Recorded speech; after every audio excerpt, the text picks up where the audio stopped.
The business started back in 1950. My father and his uncle, my great uncle, wanted to build a house and a barn for each of them and bought a small two-man sawmill, set it up here on this site, not far from where we're sitting today. It was part of a farm as well. My father grew up in Seattle, but always wanted to be a farmer. It was difficult to make that transition. They started cutting lumber for themselves, did what they wanted to do. Then somebody had, oh, can I buy a couple of boards? Can you buy a couple of logs that I have? And one thing led to another. And 74 years later, here we are.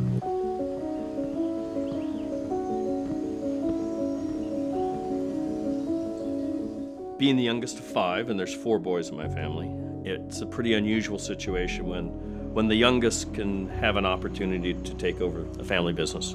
My older brother, who was running it for about 20 years, in 1996 had a catastrophic fire and lost all of the sawmill building that he was operating at that time.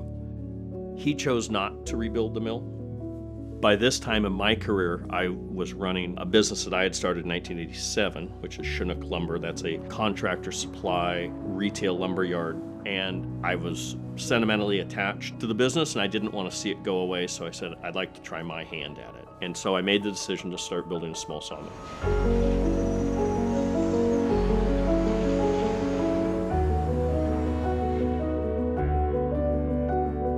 The mill facility you see today has all been built back since 1997 when I arrived. It's ironic now that I've actually been here longer than either my brother or my father in their stints of running the sawmill. I never thought I'd spend nearly 30 years at it.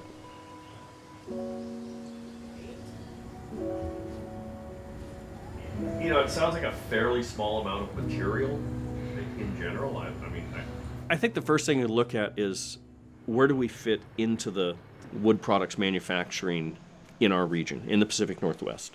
We don't have the opportunity, the option of being large, so we have to be more creative.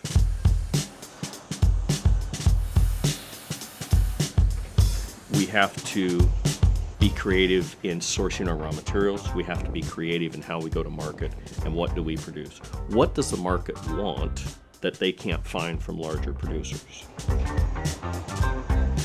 We produce somewhere between 700,000 feet and 1 million feet a month. I have mills in my area that we compete for logs that are producing 1 million feet a day.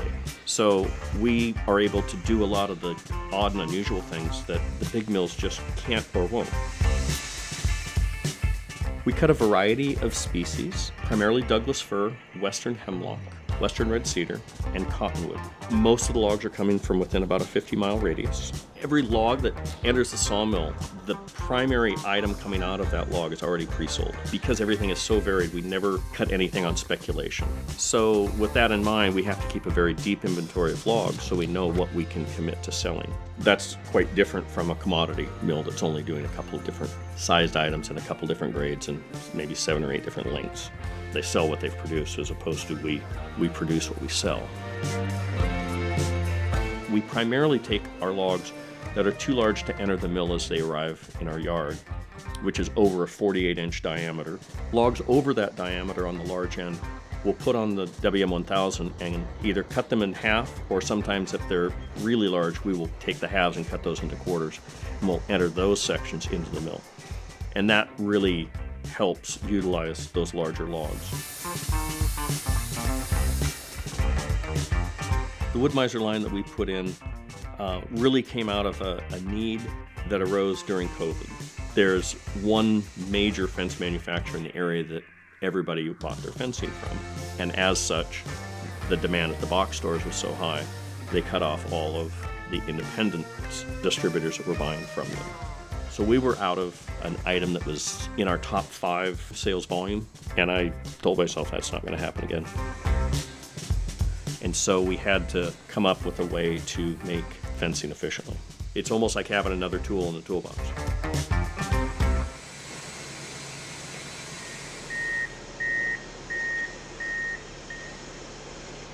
It's our objective to have a zero waste environment, and that includes everything from the bark that comes off the outside of the logs, the sawdust that the saws create, the wood that isn't able to be made into lumber goes into chips, which become paper.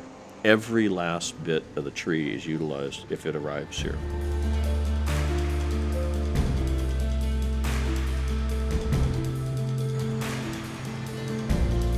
I'm not one for a lot of hierarchy.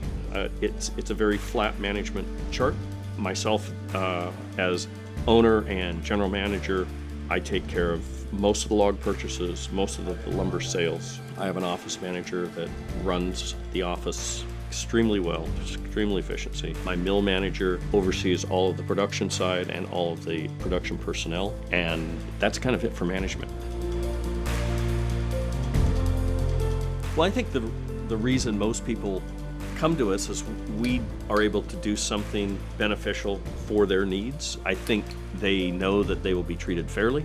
You know, if somebody has a problem or if we make a mistake, we have the integrity to deal with that properly and ethically and quickly and treat people how you'd want to be treated.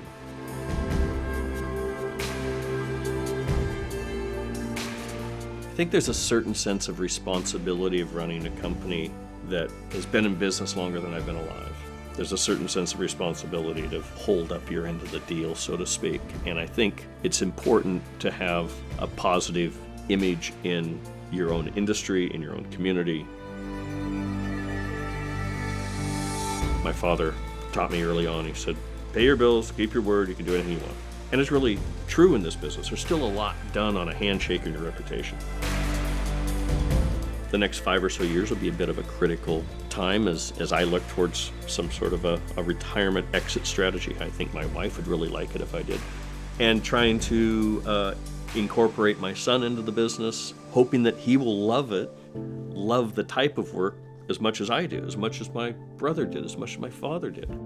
But you gotta love it, and because otherwise it's a drudgery. If you don't love what you do, find something you do love. Life's too short.